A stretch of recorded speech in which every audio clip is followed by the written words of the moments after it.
I think who I'd have to give the most credit to for my life today would be my higher power, because boy, has he guided me through things. My higher power, right, looks a little bit different than most people's, which is why it's mine. I like to talk to my grandparents that have passed away.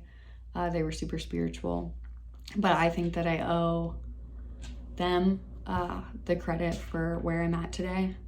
A good amount of credit definitely could go to felony probation and their consequences, because that was the first way that I ever learned about recovery, about thinking of myself sober, mostly because I had to, not because I wanted to.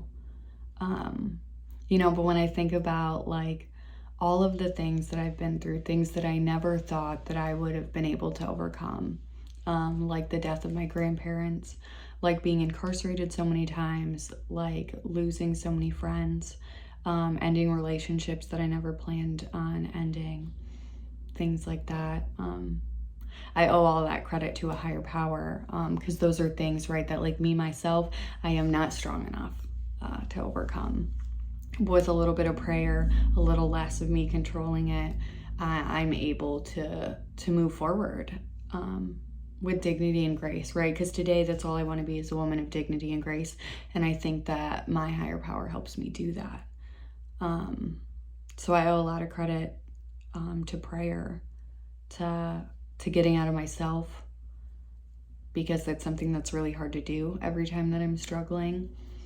I'd say that I owe a bit of credit to my friends as well.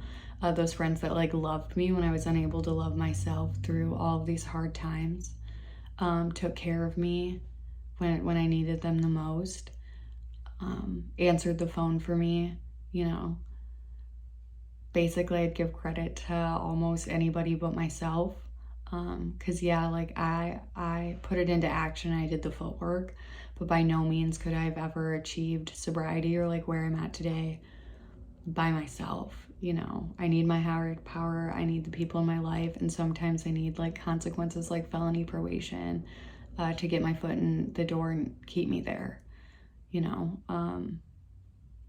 yeah, I'd basically say no credit to me. Let's throw it to everybody else.